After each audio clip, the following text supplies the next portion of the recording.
사도신경 하심으로 신앙 고백하겠습니다. 나는 전능하신 아버지 하나님 천지의 창조주를 믿습니다. 나는 그의 유일하신 아들 우리 주 예수 그리스도를 믿습니다.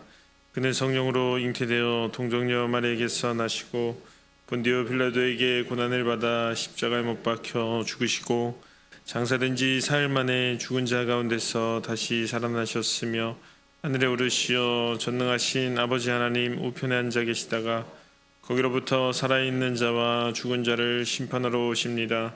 나는 성령을 믿으며 거룩한 공교회와 성도의 교제와 죄를 용서받는 것과 몸의 부활과 영생을 믿습니다. 아멘. 찬송가 325장 함께 찬양하겠습니다. 325장 예수가 함께 계시니 함께 찬양하겠습니다. 예수가 함께 계시니 시험이 오나 겁없네. 기쁨의 근원 되시는 예수를 위해 삽시다. 날마다 주를 섬기며 언제나 주를 기리고 그 사랑 안에 살면서 딴 길로 가지 맙시다. 이 세상 사는 동안에 주 이름 전파하면서 무한한 복락 주시는 예수를 위해 삽시다. 날마다 주를 섬기며 언제나 주를 기리고 그 사랑 안에 살면서 딴 길로 가지 맙시다. 이 세상 친구 없어도 예수는 나의 친구니 불의한 일을 버리고 예수를 위해 삽시다. 날마다 주를 섬기며 언제나 주를 기리고 그 사랑 안에 살면서 딴 길로 가지 맙시다. 주께서 심판하실 때 잘했다 칭찬하리니 이러한 상급 받도록 예수를 위해 삽시다. 날마다 주를 섬기며 언제나 주를 기리고 그 사랑 안에 살면서 딴 길로 가지 맙시다. 아멘. 네, 오늘 하나님께서 우리에게 주신 말씀은 열왕기하 9장 1절부터 13절까지 말씀입니다. 열왕기하 9장 1절부터 13절까지 말씀입니다. 한 절씩 교독으로 읽도록 하겠습니다. 선지자 엘리사가 선지자의 제자 중 하나를 불러 이르되 너는 허리를 동이고 이 기름병을 손에 가지고 길르앗 라못으로 가라. 거기에 이르거든 님시의 손자 여호사밧의 아들 예후를 찾아 들어가서 그의 형제 중에서 일어나게 하고 그를 데리고 골방으로 들어가 기름병을 가지고 그의 머리에 부으며 이르기를 여호와의 말씀이 내가 내게 기름을 부어 이스라엘 왕으로 삼노라 하셨느니라 하고 곧 문을 열고 도망하되 지체하지 말지니라 하니 그 청년 곧 그 선자의 청년이 길르앗 라못으로 가니라. 그가 이르러 보니 군대 장관들이 앉아 있는지라 소년이 이르되 장관이여 내가 당신에게 할 말이 있나이다. 예후가 이르되 우리 모든 사람 중에 누구에게 하려느냐 하니 이르되 장관이여 당신에게는이다 하는지라. 예후가 일어나 집으로 들어가니 청년이 그의 머리에 기름을 부으며 그에게 이르되 이스라엘 하나님 여호와의 말씀이 내가 내게 기름을 부어 여호와의 백성 곧 이스라엘의 왕으로 삼노니 너는 내 주 아합의 집을 치라. 내가 나의 종 곧 선지자들의 피와 여호와의 종들의 피를 이스벨에게 갚아주리라. 아합의 온 집이 멸망하리니 이스라엘 중에 매인자나 노인자나 아합에게 속한 모든 남자는 내가 다 멸절하되 아합의 집을 느바세 아들 여로보암의 집과 같게 하며 또 아이야의 아들 바사의 집과 같게 할지라. 이스라엘 지방에서 개들이 이세벨을 먹으리니 그를 장사할 사람이 없으리라 하셨느니라 하고 곧 문을 열고 도망하니라. 예후가 나와서 그의 주인의 신복들에게 이르니 한 사람이 그에게 묻되 평안하냐 그 미친 자가 무슨 까닭으로 그대에게 왔더냐 대답하되 그대들이 그 사람과 그가 말한 것을 알리라 하더라. 무리가 이르되 당치 아니한 말이라 청하건대 그대는 우리에게 이르라 하니 대답하되 그가 이리 내게 말하여 이르기를 여호와의 말씀이 내가 내게 기름을 부어 이스라엘 왕으로 삼는다 하셨다 하더라 하는지라. 함께 읽겠습니다. 우리가 각각 자기의 옷을 급히 가져다가 섬돌 위 곧 예후의 밑에 깔고 나팔을 불며 이르되 예후는 왕이라 하니라. 아멘. 기도하겠습니다. 좋으신 아버지 하나님, 은혜를 감사합니다. 지나간 밤에도 저희들을 주님 품 안에서 편히 쉬게 해주시고 또 이 새벽에도 저희들을 주 앞에 불러주심을 감사합니다. 오늘도 저희들에게 새날 주시고 또 생명 주시고 건강 주셨는데 이 한 날도 주님과 더불어 동행하게 하시고 주를 기쁘시게 하는 한 날 되게 하여 주옵소서. 이 새벽에도 주님께 감사의 예물과 또 1000번째 예물을 드립니다. 믿음으로 또 순종으로 감사함으로 드리는 예물을 주님께서 기뻐 받으시며 약속하신 하늘의 복과 땅의 복으로 충만하게 채워 주옵소서. 주의 은혜로 종의 가정들을 형통케 해주시며 그 자녀들을 축복하여 주옵소서. 예수님의 이름으로 축복하며 기도하옵나이다. 아멘. 이 새벽에도 주의 은혜와 축복이 함께 하시기를 축원합니다. 어젯밤에 비가 너무 많이 왔는데 혹시 괜찮으신가 모르겠습니다. 어려운 집이 있으면 사무실에 연락을 좀 해주시면 좋겠습니다. 우리 교육자들도 어제 대전에 세미나가 있어서 이제 밤에 왔는데 얼마나 비가 퍼붓는지 차가 오는데 너무 어렵더라고요. 그래서 혹시 피해가 없으신가 잘 살펴주시고 또 얘기해 주시기 바랍니다. 오늘 말씀에는 이제 아합의 이제 왕조, 오므리 왕조라 그러거든요. 이 아합의 집안이 심판 받는 것에 대한 이제 예언의 얘기가 나오는 말씀입니다. 이 이제 오늘 말씀에는 이제 엘리사가 자기가 이제 가르치고 있는 제자 중에 한 사람을 이제 예후에게 보내서 예후로 하여금 쿠데타를 일으키게 하는 거예요. 쿠데타를 일으켜서 이제 아합의 왕조, 오므리 왕조를 이제 심판해라 하는 내용이 이제 오늘 말씀의 내용입니다.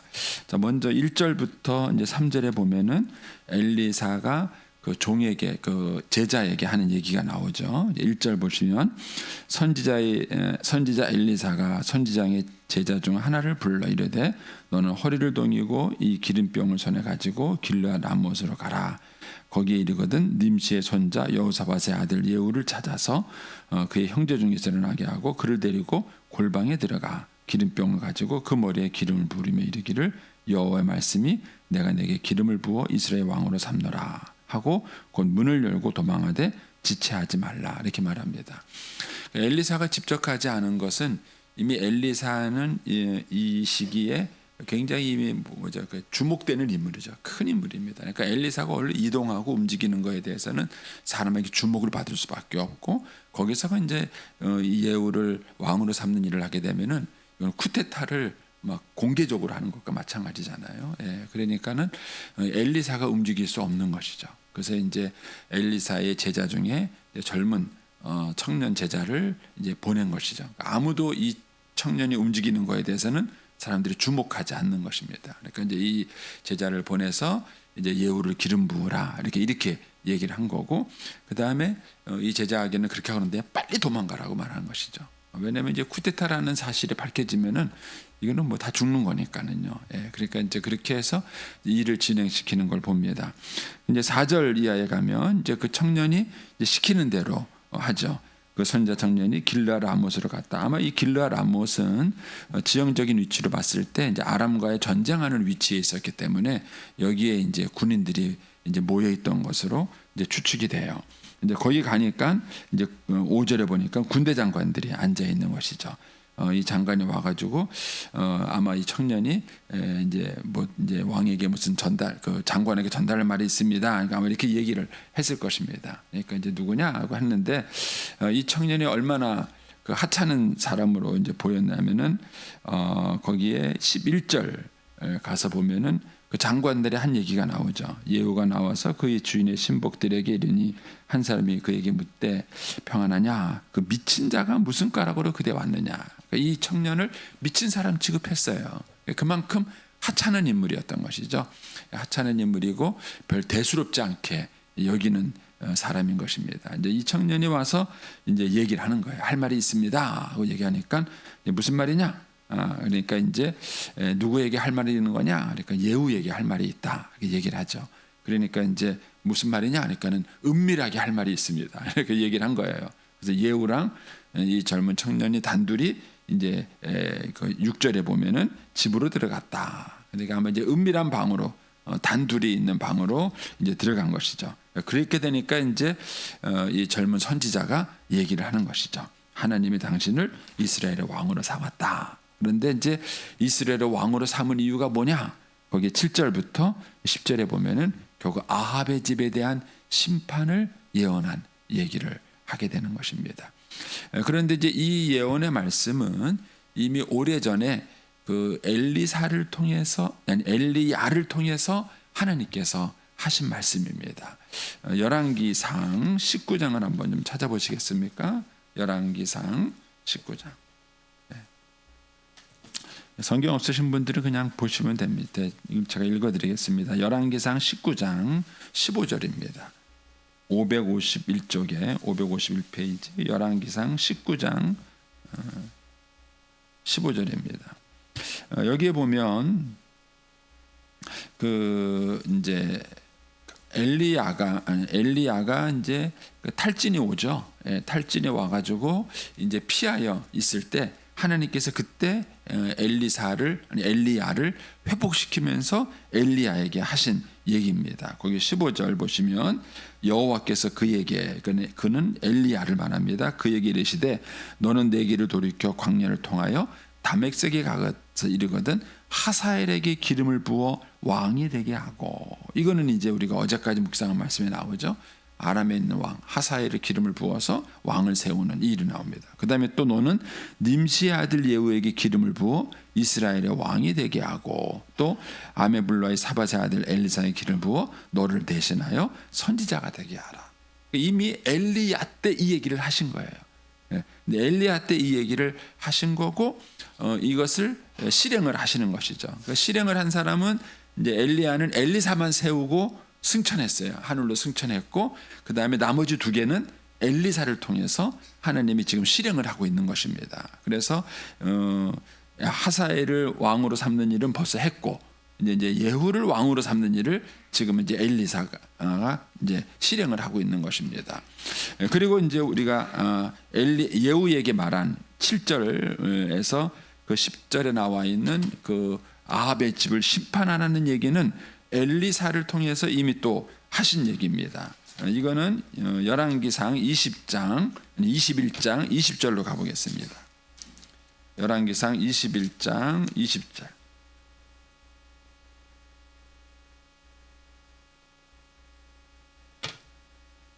(21장 20절) 네. 자, 거기 보면은 아합이 엘리야에게 이르되 내 대적이여 내가 나를 찾느냐 대답하되 내가 찾았노라. 내가 내 자신을 팔아 여호와에게 악을 행하였으므로 여호와의 말씀이 내가 재앙을 내게 내려 너를 쓸어버리되 내게 속한 남자는 이스라엘 가운데 매인자나 노인자를 다 멸할 것이요 또 내 집이 느밧의 아들 여로보의 집처럼 되게 하고 아야의 아들 바하사의 집처럼 되게 하리니 이는 내가 나를 노하게 하고 이스라엘에게 범죄한 까닭이니라.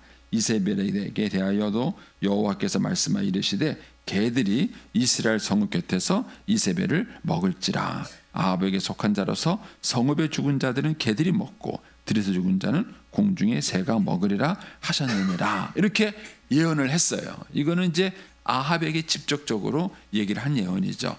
근데 이제 이 얘기가 오늘 본문으로 와 보십시오. 오늘 본문 이제 9장 7절에 가시면 9장 7절에 가시면 이 얘기가 그대로 실현이 돼요. 그렇죠? 이제 요거를 이제 비교해서 보시면 그 엘리야를 통해서 한 얘기가 여기서 또 반복이 되는 거예요. 7절에 보시면 너는 내 주 아합의 집을 치라. 내가 나의 종 곧 선지자들의 피와 여호와의 종들의 피를 이세벨에게 갚아주리라. 아합의 온 집이 멸망하려니 이스라엘 중에 매인자나 노인자나 아합에게 속한 모든 남자는 내가 다 멸절하되 아합의 집을 느바세 아들 여로보암의 집과 같게 하며 또 아이야의 아들 바세의 집과 같게 할 것이다. 이스라엘 지방에서 개들이 이세벨을 먹으리니 그를 장사한 사람이 없으리라 하셨느니라 하고 이렇게 얘기를 해요. 그러니까는 하나님께서는 이미 엘리야를 통해서 2번이나 경고하신 거예요.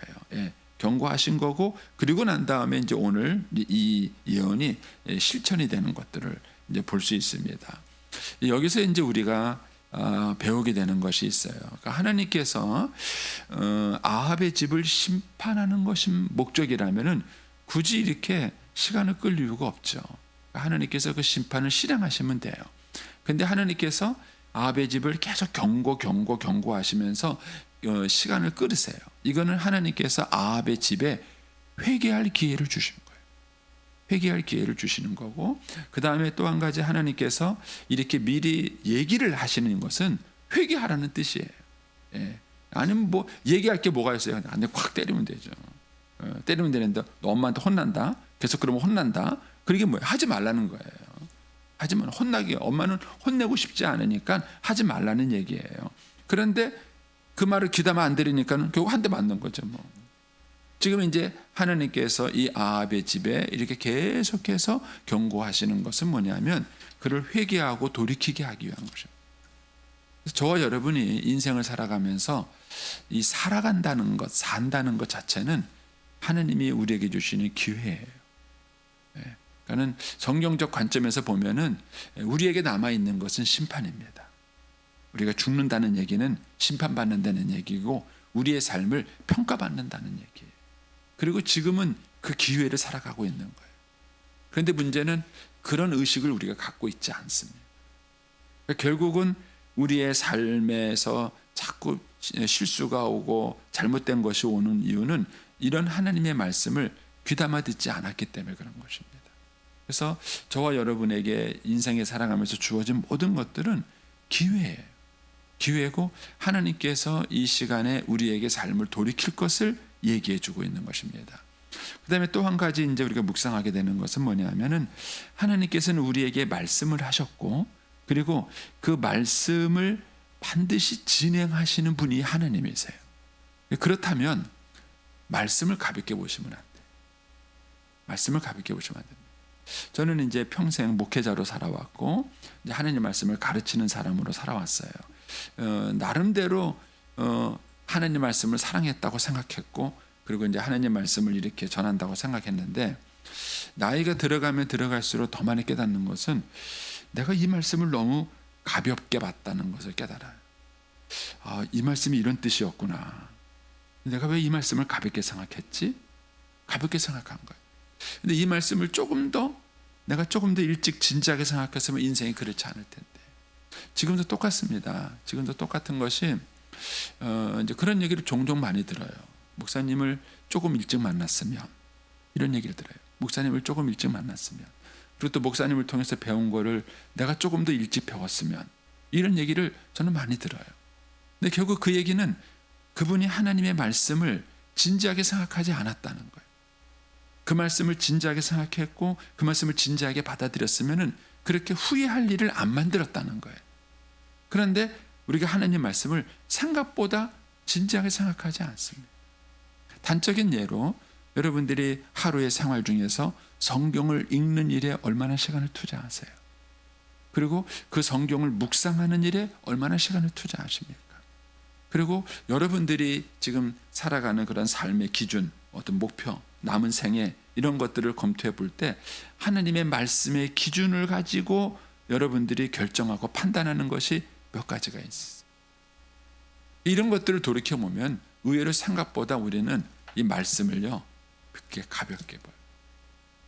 가볍게 생각합니다. 네. 그래서 저는 나이가 들어가면서 점점 그 부분을 많이 느끼고요. 또 이제 제가 이제 목회자로서의 남은 사명은 성도들에게 이 하나님의 말씀을 후회 없이 가르치는 것이에요.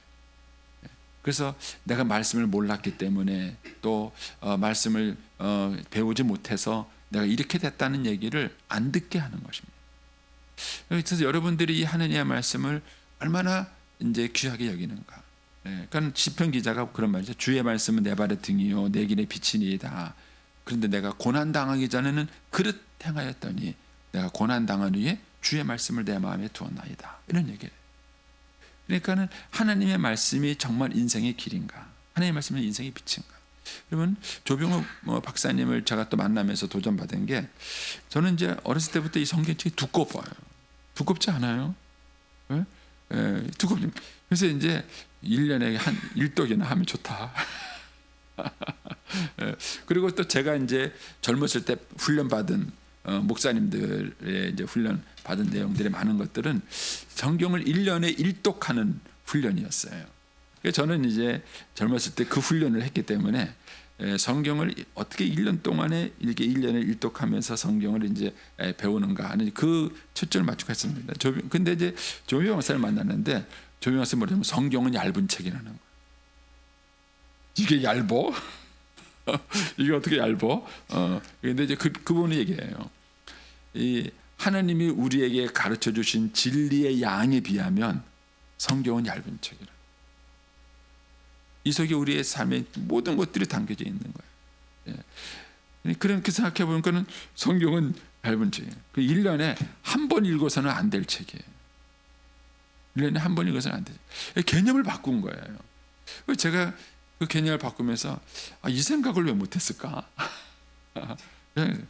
그 제목 말씀을 1년에 10번 읽으라는 거예요. 10번. 1년에 10번 이렇게 할 수 있다는 거예요. 근데 목표를 잡으면 돼요. 뭘 잡으면 됩니다. 그러니까는 여러분들이 성경을 어떻게 읽을 것인가, 성경을 어떻게 여러분들이 대할 것인가에 대해서 여러분 나름대로의 스케줄과 계획이 있는가. 저는 이제 요즘 이제 우리 아이들하고 성경을 읽어서 매일 올려요. 그런데 이제 그 전에는 그 생각을 못했는데 이제 우리 아이들이 제안을 해서 아빠 이렇게 한번 해보면 어때? 애들이 먼저 제안을 한 거예요. 그래서 목사 아빠가 안 한다 그럴 수도 없고 그래 하자. 그래서 이제 시작을 하는데 우리 아이들이 매일 성경을 이렇게 읽어서 올려요. 근데 저희 며느리 예비 며느리 될 아이는 이제 작년 8월달에 신앙생활을 시작한 새 신자예요. 그런데 이제 지금 7월달이잖아요. 7월달인데 지금까지 하루도 빼놓지 않고 이제 통성경대로 성경을 읽어서 녹음을 해서 우리 카톡방에다가 매일 올리고 있어요. 올리고 있는데 지난번에 올리면서 그런 얘기를 하더라고요. 자기가 6개월 동안 매일 성경을 읽었다는 게 신기하다는 거예요. 매일 성경을 자기가 읽어서 올려요. 그러니까는 그렇게 약속을 하고 나니까 이렇게 이 스케줄이 꼬여가지고 바쁜 날이 있어요. 아침에 성경을 읽기가 어려운 그런 날이 있습니다. 그런데도 약속을 했으니까 꼭 읽고 올리게 되는 거예요. 그래서 저와 여러분이 우리 아이들에게 성경을 얼마나 사랑하고 그 다음에 이 성경 말씀이 진리라는 것을 우리 아이들한테 인식을 시켜줘서 그래서 우리 아이들이 매일 성경을 읽고 묵상하고 성경 속에서 길을 찾고 성경 속에서 답을 찾는 그러한 훈련들을 해가고 있는가 하는 것입니다. 저는 이제 오늘 이 말씀을 이제 묵상하면서 그 생각을 했어요. 아합이 이 얘기를 좀 귀담아 들었다면, 엘리야를 통해서 경고했던 이 얘기를 귀담아 들었다면은 오늘 본문의 사건은 없는 거예요. 근데 이 얘기는 더 나가서 이 열왕기 상하를 기록한 저자의 의도가 있는 거예요. 이 열왕기 상하를 기록한 저자들은 이 바벨론에 의해서 나라가 망할 때 이걸 기록한 거예요. 그래서 이 책을 기록해 주면서 후배들에게 하는 얘기예요. 우리 민족이 왜 망했냐? 하나님 말씀을 결국 가볍게 취급했기 때문에 망한 거라는 거예요. 이제라도 너희가 이 하나님 말씀을 다시 읽고 묵상을 하고 이 말씀대로 살아가면 우리 민족이 다시는 이렇게 나라가 망하는 이런 일들을 겪지는 않을 것이다. 이 차원에서 이 열왕기의 상하를 기록을 해주고 있는 것입니다. 그래서 저와 여러분이 정말 하나님의 말씀을 진리라고 믿고 있는가? 한번 자신에게 물어보세요. 내가 예수 믿기 때문에 그냥 건성으로 다니는지, 이건 정말 인생을 진지하게 생각할 문제세요. 그래서 제가 이제 교회에서 성경도 가르치고 우리 교인들한테 큐티도 시키고 하지만은요, 생각보다 열의가 없잖아요. 예. 우리 교인이 지금 1000명이 넘지 않습니까? 그런데 큐티 용사 300명 만드는 게 그렇게 어려운 거예요. 저는 그런 생각을 해보는 거예요. 이분들한테 매일 말씀을 읽고 묵상하자라는데 이게 왜 사람들에게 도전이 안 되는가? 그만큼 여러분들이 하나님 말씀을 진리라고 생각하지 않으시는 거예요. 그리고 정말 이 말씀의 목숨 건 우리 아이들에게 이 말씀만 배운다면 우리 아이들의 인생이 결코 망가지지 않을 것이다 라는 이런 확신이 우리에게 있는 것인가? 근데 그게 부족한 거예요. 그게 부족한 거고, 성경이 여전히 어려운 책이에요. 성경이 매일매일 나에게 주시는 하나님의 말씀, 그리고 내 삶에 생기는 많은 고민과 갈등과 어려움들을 이 속에서 찾아서 답을 얻을 수 있는 그런 실제적인 말씀이라고 느끼지 못하고 그걸 배우지 못하는 것입니다. 그런데 그렇게 가르칠 수 있는가? 아이들에게 말씀을 그렇게 가까이 하게 할 수 있는가? 이게 이제 우리 어른들의 고민인 거예요. 저도 그런 고민을 하고 있는 거고요. 그래서 어떻게 해야 우리 아이들이 어렸을 때부터 정말 성경을 사랑하고 성경 말씀을 진지하게 묵상하고 그 성경 속에서 하나님의 지혜를 배우고 하나님의 말씀을 배우고, 지난번에 그 기도원 협회에 와서 헌신 예배 드릴 때도 제가 그런 말을 했지만은, 링컨은 초등학교도 졸업 못한 사람이에요. 초등학교 못한 사람이에요. 근데도 미국의 대통령이 됐고요. 그것도 역대 대통령 중에서 지금까지도 가장 존경받는 대통령 1위가 링컨이에요. 그러니까는 꼭 서울대학을 나와야 대통령 되는 거 아니라니까요. 유학 가야 대통령 되는 거 아니라니까요. 링컨은 학력이 없는 사람이에요. 근데 미국의 가장 존경받는 대통령이 될 수 있었어요. 근데 그가 그렇게 한 이유는 뭐냐면은 나는 성경의 사람이다. 그가 고백한.